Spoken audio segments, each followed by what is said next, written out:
ചങ്ങൈമാർ എല്ലാവർക്കും സുഖല്ലേ? ഇന്നലെ നമ്മളെ ദളിത് ആക്ടിവിസ്റ്റും സാമൂഹിക ചിന്തകനുമായ TS ശ്യാംകുമാർ നമ്മളെ സംഘി പണിക്കറില്ലേ, ശ്രീജിത്ത് പണിക്കർ, ആ ചാണക പണിക്കറ എടുത്തിട്ടങ്ങ് അലക്കി. ഉന്നതകുല ബ്രാഹ്മണരുടെ ബ്രാഹ്മണിക്കൽ ഹിന്ദുരാജ് ഉണ്ടാക്കാനുള്ള ശ്രമത്തിനെതിരെ നമ്മൾ അംബേദ്കർ എടുത്ത നിലപാട് TS ശ്യാംകുമാർ വളരെ നല്ല രീതിയിൽ തന്നെ ചാണക പണിക്കരുടെ മുന്നിൽ വെച്ച് അങ്ങ് പറഞ്ഞങ്ങ് കൊടുത്ത്. അവസാനം പണിക്കർ സംഘിയുടെ സ്ഥിരം പരിപാടി എടുത്ത് തുണിപൊക്കലും സ്തൂറിയെറിയിലും ആ പരിപാടി ലാസ്റ്റ് അങ്ങ് എടുത്ത്. നമുക്കെന്തായാലും TS ശ്യാംകുമാർ സംഘി പണിക്കർ ഇരുത്തിയിട്ട് ഒരിക്കുന്ന വീഡിയോ ഒന്ന് കണ്ടിട്ട് വന്നാലോ? വാ. മഹാ സത്യാഗ്രഹത്തിന്റെ സന്ദർഭത്തിൽ അംബേദ്കർ കത്തിച്ചത് ഖുർആനല്ല, മനുസ്മൃതിയാണ്. അത് നമ്മൾ മറന്നു പോകും. Annihilation of caste doctor B.R. Ambedkar പറഞ്ഞത് ഏതൊരു യുക്തിയത്തെ നിഷേധിക്കുന്നു, ധാർമ്മികതയുടെ ഏതൊരു ഭാഗവും നിഷേധിക്കുന്നു, വേദങ്ങളും ശാസ്ത്രങ്ങളും ഡൈനാമിറ്റ് വെച്ച് തകർക്കണമെന്നാണ്, ബോംബ് വെച്ച് പൊട്ടിക്കണമെന്ന് ആണ് കുറഞ്ഞ വാക്കുകളിൽ പറഞ്ഞത്. അദ്ദേഹം ഭരണഘടനാ ധാർമ്മികതയെ സംബന്ധിച്ച് പ്രഭാഷണം നടത്തുന്ന അവസരത്തിൽ ബോംബെയിൽ പറഞ്ഞു, ന്യൂനപക്ഷത്തെ എല്ലായ്പ്പോഴും കൂടെ നിർത്തണം, ഒരിക്കലും അതിനുമേൽ സ്വേച്ഛാധിപത്യം നടത്തരുത്. ഈ സന്ദർഭത്തിൽ നമ്മൾ വായിച്ചു പോകേണ്ട ചില പ്രധാനപ്പെട്ട പോയിന്റുകൾ. 1956 ഒക്ടോബർ 14 തീയതി ബുദ്ധമത പരിവർത്തന ചടങ്ങിൽ അംബേദ്കർ ചൊല്ലിയ പ്രതിജ്ഞ ഈ സന്ദർഭത്തിൽ വളരെ പ്രസക്തമാണെന്ന് തോന്നുന്നു. അദ്ദേഹം പറഞ്ഞു, എനിക്ക് ബ്രഹ്മാവിഷ്ണു മഹേശ്വരന്മാരിൽ വിശ്വാസമില്ല, അതിനാൽ ഞാൻ അവരെ ആരാധിക്കില്ല. വേണമെങ്കിൽ പുള്ളിക്ക് ഖുർആനിൽ എനിക്ക് വിശ്വാസമില്ല, എനിക്ക് അല്ലാഹുവിൽ വിശ്വാസമില്ല എന്ന് പറയാമായിരുന്നു. പക്ഷേ ബുദ്ധമത പരിവർത്തന ചടങ്ങിൽ അദ്ദേഹം പറഞ്ഞത്, എനിക്ക് ബ്രഹ്മാവിഷ്ണു മഹേശ്വരന്മാരിൽ വിശ്വാസമില്ല, അതിനാൽ ഞാൻ അവരെ ആരാധിക്കില്ല. എനിക്ക് രാമനിലും കൃഷ്ണനിലും വിശ്വാസമില്ലാത്തതിനാൽ ഞാൻ അവരെ ആരാധിക്കില്ല. എനിക്ക് ഗൗരിയിലും ഗണപതിയിലും മറ്റ് ഹിന്ദു ദൈവങ്ങളിലും ദേവിമാരിലും വിശ്വാസമില്ലാത്തതിനാൽ ഞാൻ അവരെ ആരാധിക്കില്ല. ദൈവങ്ങളുടെ അവതാര സിദ്ധാന്തത്തിൽ എനിക്ക് വിശ്വാസമില്ല.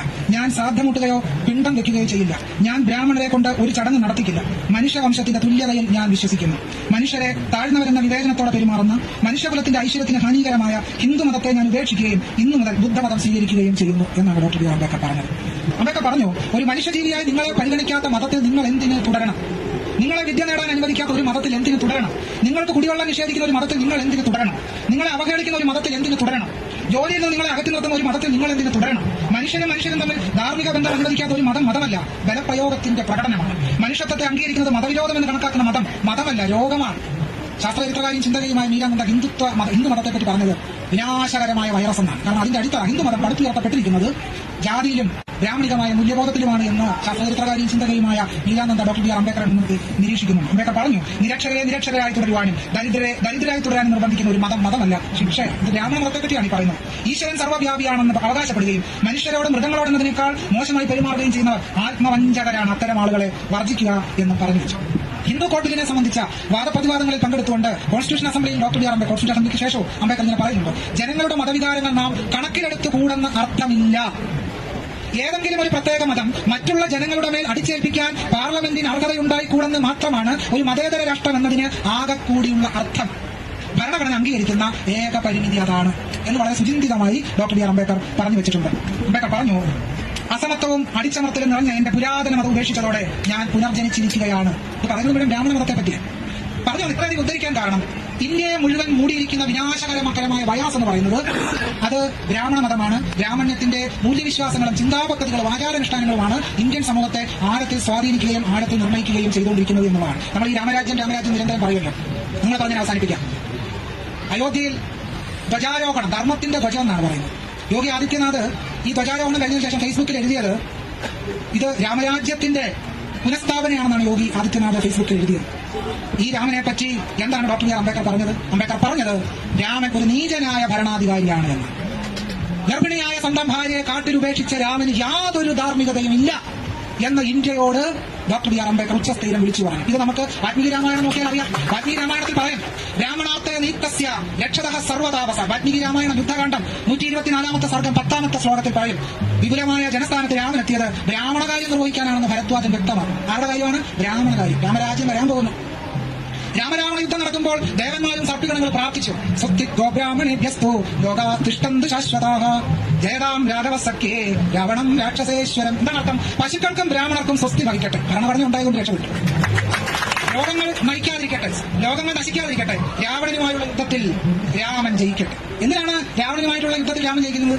പശുക്കൾക്കും ബ്രാഹ്മണർക്കും സുഖം വേണം. വേറൊരു കാര്യമില്ല. രാമരാജ്യം. കോട്ടയത്ത് തിരുനക്കര മൈതാനി SNDP യോഗത്തിന്റെ വിശേഷ യോഗം നടന്നു. പണ്ഡിറ്റ് മദൻ മോഹൻ മാളവ്യ കോൺഗ്രസ് ഹിന്ദു മഹാസഭയിൽ വന്ന 2 വള്ളത്തെ കാര്യം ചില ആളുകളെ എക്സ്പെൻസ് കൊടുത്താൽ മതി.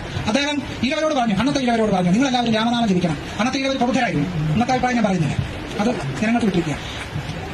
അന്നത്തെ പ്രബുദ്ധനായ ഈഴവ സമുദായ നേതാവ്, കേരളത്തിന്റെ നവോത്ഥാന തേജസ് നമ്മൾ ചെറായിക്കടുത്ത് നിന്നാണ് സംസാരിക്കുന്നത്. സാക്ഷാൽ സഹോദരൻ അയ്യപ്പൻ പണ്ഡിറ്റ് മദൻ മോഹൻ മാളവിയുടെ മുഖത്ത് നോക്കി ചോദിച്ചു, നിങ്ങൾ പറയുന്നത് ദശരഥപുത്രനായ രാമന്റെ കാര്യം തന്നെയല്ലേ? അത് വേറെ ആളുടെ കാര്യമൊന്നും അല്ലല്ലോ. അദ്ദേഹം പണ്ഡിറ്റ് മദൻ മോഹൻ മാളവ്യ മടങ്ങിപ്പോയതിനു ശേഷം മാളവ്യ വന്നു എന്ന പേരിൽ ഒരു ലേഖനം എഴുതി പണ്ഡിറ്റ് സഹോദരൻ അയ്യപ്പൻ. അത് പറഞ്ഞു, രാമരാജ്യത്തിന് പകരം ജോർജ് രാജ്യത്തിന് പകരം രാമരാജ്യം വന്നാൽ പണ്ഡിറ്റും മറ്റും നാക്കറക്കലും ഈ ഒരിക്കലും തുടങ്ങുവാൻ മടിക്കയില്ലെന്നുള്ളതല്ലാതെ ഈ രാമനാമ ജപം കൊണ്ട് എന്ത് പ്രയോജനം? രാമനാമം ജപിച്ചിട്ട് പ്രത്യേകിച്ച് കാര്യമില്ല. കാരണം സന്ധ്യയ്ക്ക് നമ്മൾ ഇത് ചൊല്ലുമല്ലോ, രാമരാമ ഭാഗ്യമാ മുകുന്ദ രാമ ഭാഗ്യം. അതേ വരികൾ എന്താണ്? ഭംഗിയോട് ഭൂമി തന്നെ ബ്രാഹ്മണർക്ക് നൽകുവാൻ ഭാഗവനായി വന്നുദിച്ച രാമരാമ ഭാഗ്യമാണ്. അപ്പൊ ബ്രാഹ്മണർക്ക് ഭൂമി കൊടുക്കാൻ വന്ന രാമനെ സന്ധ്യയ്ക്ക് നിന്ന് ഇന്ത്യയിലെ ജനങ്ങൾ പ്രാർത്ഥിച്ച അവസ്ഥാവിശേഷം എന്തായിരിക്കും? ഭരണഘടനയുള്ളതുകൊണ്ട് രക്ഷപ്പെട്ടു. കഴിഞ്ഞില്ല. രാമരാജ്യം എന്ന് പറഞ്ഞാൽ എന്താണ്? വാൽമീകി രാമായണ യുദ്ധകാണ്ഡം 128 സർഗം 104 ശ്ലോകം. ബ്രാഹ്മണ ക്ഷത്രിയ വൈശ്യ ശൂദ്ര ലോഭവർജിത സ്വകർമ്മസു പ്രവർത്തന്തേ തുഷ്ട സ്വൈരേവ കർമ്മവിഹി. രാമൻ രാജ്യം ഭരിക്കുമ്പോൾ ബ്രാഹ്മണരും ക്ഷത്രിയരും വൈശ്യരും ശൂദ്രരും ലോഭം കൂടാതെ സ്വകർമ്മനിരതരായെന്നും സ്വകർമ്മങ്ങൾ കൊണ്ട് തന്നെ അവർ സന്തുഷ്ടരായിരുന്നുവെന്നും വർണ്ണിക്കുന്നു. ഇതാണ് രാമരാജ്യം. ബ്രാഹ്മണ ജോലി ബ്രാഹ്മണ ചെയ്യണം, ശൂദ്രന്റെ ജോലി ശൂദ്രൻ ചെയ്യണം എന്ന് പറഞ്ഞാൽ ചാതുർവർണ്ണ്യമാണ് രാമരാജ്യത്തിന്റെ അടിസ്ഥാനം എന്നുള്ളതാണ്. അപ്പം ഡോക്ടർ ബി ആർ അംബേദ്കർ പറഞ്ഞ എന്താണ്? ഈ രാമനും കൃഷ്ണനും ഉത്തമമായ ഒരു മാതൃകയെ അല്ല എന്നുള്ള, ഗൗരിയോ ഗണപതിയോ ഒന്നും ഒരു മാതൃകയെ അല്ല എന്ന് റിലീസ് ഓഫ് ഹിന്ദുയിസത്തിൽ വളരെ വ്യക്തമായി ഡോക്ടർ ബി ആർ അംബേദ്കർ പറഞ്ഞു വെച്ചു. എന്തുകൊണ്ടാണ് അതിലേക്ക് ഡോക്ടർ ബി ആർ അംബേദ്കർ ശ്രദ്ധ ഊന്നിയെന്ന് ചോദിച്ചാൽ വർത്തമാനകാല സമൂഹത്തിലേക്ക് നമ്മൾ നോക്കിയാൽ മതി. നമ്മൾ ഇരിക്കുന്നത് കേരളത്തിലാണ്. കേരളത്തില് കൂടൽമാണിക്യം ക്ഷേത്രത്തിൽ ഈഴവനായ ഒരു കഴകക്കാരന് പോലും കഴക ജോലിക്ക് പോലും പ്രവേശനം അനുവദിക്കാത്ത രീതിയിൽ തരണനെല്ലൂർ നമ്പൂതിരിപ്പാടന്മാർ അവർക്കെതിരെ പ്രയോഗം നടത്തുന്ന അവസ്ഥാവിശേഷം. അഖിലവൻ കാളിദാസ ഭട്ടതിയുടെ നേതൃത്വത്തിലുള്ള ബ്രാഹ്മണ സമാജം ഒരു ഈഴവനായ ഒരു പൂജാരി അയാൾ ശബരിമലയിലേക്ക് ഒരു ആപ്ലിക്കേഷൻ അയച്ചു, മേൽശാന്തി തസ്തികയിലേക്ക്. അയാളെ ഒരു കാരണവശാലും അദ്ദേഹത്തിന്റെ ആപ്ലിക്കേഷൻ സ്വീകരിക്കരുത് എന്ന് പറഞ്ഞുകൊണ്ട് ഹൈക്കോടതി കേസിൽ പോയത് മറ്റാരുമല്ല, അഖിലവൻ കാളിദാസ ഭട്ടതിരിയാണ് എന്നുള്ളത് നമ്മൾ ഈ സന്ദർഭത്തിൽ മറന്നു പോകരുത്. ഇത് ഈ അയിത്തം, ഈ വിവേചനം, ഈ ബ്രാഹ്മണ്യ ഹിംസ എന്ന് പറയുന്നത് നമ്മുടെ സമൂഹത്തിൽ ആഴത്തിൽ വേര് പ്രവർത്തിക്കുന്നതാണ്. അത് ഈ കാര്യം കൂടി പറഞ്ഞ് അവസാനിപ്പിക്കാം. മാനവഭൂഷേഷി മന്ത്രാലയം പാർലമെന്റിൽ വെച്ച് കണക്ക് സൂചിപ്പിക്കുന്നത് ഇന്ത്യൻ IIT-കളിലെ 6049 അധ്യാപക തസ്തികകളിൽ കേവലം 121 പേരടിച്ചാൽ ബാക്കി മുഴുവൻ അധ്യാപകരും സവർണ്ണ വിഭാഗത്തിലുള്ളവരാണ് എന്നാണ് മാനവഭൂഷേഷി മന്ത്രാലയം പാർലമെന്റിൽ വെച്ച് കണക്ക് സൂചിപ്പിക്കുന്നത്. അങ്കുൽ പരിപാടിന്റെ പഠനം സൂചിപ്പിക്കുന്നത് ഇന്ത്യൻ സർവകലാശാലയിലെ 90% അധ്യാപക തസ്തികകളിലും സവർണ്ണ കൈയടക്കി വെച്ചിരിക്കുകയാണ്. ഇതെങ്ങനെ സംഭവിക്കുന്നു? തിരുവിതാംകൂർ ദേവസ്വം ബോർഡിന് കീഴിലുള്ള കോളേജുകളിലും സ്കൂളുകളിലും എല്ലാം അധ്യാപക തസ്തിക കൈയടക്കി വെച്ചിരിക്കുന്ന മുസ്ലിങ്ങളല്ല, മുഴുവൻ സവർണ്ണ കൂട്ടങ്ങളാണ്. എന്ന് പറഞ്ഞാൽ ഇന്ത്യയെ മനസ്സിലാക്കുക. കേന്ദ്ര സർക്കാരിന്റെ സെക്രട്ടറി തസ്തിക എടുത്ത് പരിശോധിക്കണം.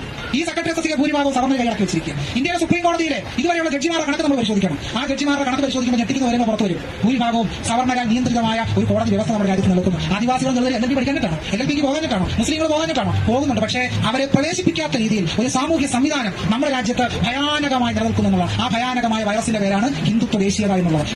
ബ്രാഹ്മണികൾ ഹിന്ദുരാജ്യം ഉണ്ടാക്കാൻ നോക്കുന്ന സവർണ സംഘി മനസ്സുകളെ അംബേദ്കർ പൊളിച്ചെടുക്കിയ കാര്യം എത്ര മനോഹരമായിട്ടാണ് TS ശ്യാംകുമാർ ആ വേദിയിൽ അവതരിപ്പിച്ചത്. അതും ചാണക സംഖ്യയായ ശ്രീജിത്ത് പണിക്കറെ ഇരുത്തി പൊരിച്ചുകൊണ്ട്. ഇത് കഴിഞ്ഞിട്ട് നമ്മളെ ചാണക പണിക്കറുണ്ടല്ല ഇതിന്റെ മറുപടി പറയാൻ വേണ്ടി നോക്കുന്നുണ്ട്. ഒരക്ഷരം ഈ ചോദിച്ച ചോദ്യങ്ങൾക്കൊന്നുമില്ല മറുപടി. എന്താണ് പണിക്കർ ചോദിക്കുന്നറിയാം? അംബേദ്കർ മുസ്ലിങ്ങളെ കുറിച്ച് എന്താണ് പറഞ്ഞത്? ഈ ചാണക പണിക്കർക്ക് സംഖ്യക്കും രാവിലെ മുതൽ വായി തുറന്നാല് മുസ്ലിം എന്നുള്ള പേര് ഉച്ചരിക്കാണ്ട് ജീവിക്കാനേ കഴിയില്ല. സംഘി പണിക്കർക്ക് ചോദിച്ച ചോദ്യത്തിന് ഒരു ഉത്തരവുമില്ല, പറഞ്ഞ കാര്യങ്ങൾക്ക് മറുപടിയുമില്ല. എന്നിട്ട് പണിക്കർ അവിടുന്ന് പറഞ്ഞ കുറെ പൊട്ടത്തരങ്ങള് ഇന്ന് രാവിലെ തൊട്ട് കുറെ സംഘി ഗ്രൂപ്പുകള് ചാണക ഗ്രൂപ്പുകൾ എടുത്തിട്ട് ഇങ്ങനെ ഇടുന്നുണ്ട്. പണിക്കർ എന്തോ TS ശ്യാംകുമാറിനെ അങ്ങ് തോപ്പിച്ച് കളഞ്ഞെന്നും പറഞ്ഞിട്ട്. ആ വീഡിയോയിൽ എവിടെ നിങ്ങൾ തപ്പി നോക്കിയാലും TS ശ്യാംകുമാർ ഈ ചോദിച്ച ചോദ്യങ്ങൾക്കോ പറഞ്ഞ കാര്യങ്ങൾക്കോ ചാണക പണിക്കർ ഒരു മറുപടിയും പറയുന്നില്ല. അരിയത്ര നോക്കുമ്പോ പയറഞ്ഞാണി എന്ന് പറഞ്ഞ ചാണക പണിക്കരുടെ വീഡിയോ എടുത്തിട്ട് ഇങ്ങനെ നടക്കാൻ വേണ്ടി നാണമില്ലേ ചാണക സംഖ്യകൾ ഇങ്ങക്ക്? പിന്നെ കുറെ സംഖ്യകൾ അതിന്റെ അടിയിൽ കമന്റ് ഇടുന്നുണ്ട്. ഈ TS ശ്യാംകുമാർ പറഞ്ഞത് ഹിന്ദുക്കൾക്കെതിരാണെന്ന്. ഒരു ഹിന്ദുക്കൾക്കും എതിരായിട്ടില്ല TS ശ്യാംകുമാർ പറഞ്ഞത്. സവർണ ബ്രാഹ്മണിക്കൽ ഹിന്ദുത്വത്തിനെതിരായിട്ടാണ് TS ശ്യാംകുമാർ പറഞ്ഞതും സംസാരിക്കാറുള്ളതും. സംഘികളെ, നിങ്ങൾക്ക് ഉത്തരം മുട്ടുമ്പോൾ ആകെയുള്ള പരിപാടി ആൾക്കാരെ ജാതീയമായി അധിക്ഷേപിക്കുക, അതുമല്ലെങ്കിൽ ഇതുപോലുള്ള പച്ചക്കള്ളങ്ങൾ പറയുക. അതല്ലാണ്ട് നിങ്ങളെ കൈമിൽ യാതൊരു മറുപടിയില്ല. അത് ഇന്നലെ ചാണക പണിക്കറുണ്ടല്ല, നിങ്ങളെ ചാണക പണിക്കർ ആ സദസ്സിൽ വെച്ച് തെളിയിച്ചു കൊടുത്ത്. അപ്പൊ ആ ചാണക പണിക്കറ അവിടെ തന്നെ ഇരുത്തി പൊരിച്ച TS ശ്യാംകുമാറിന്റെ എന്റെ എല്ലാ അഭിവാദ്യങ്ങളും. പിന്നെ അന്വേഷിക്കപ്പെടുന്ന എല്ലാവർക്കും എന്റെ ഒരു നല്ല സുലാൻ.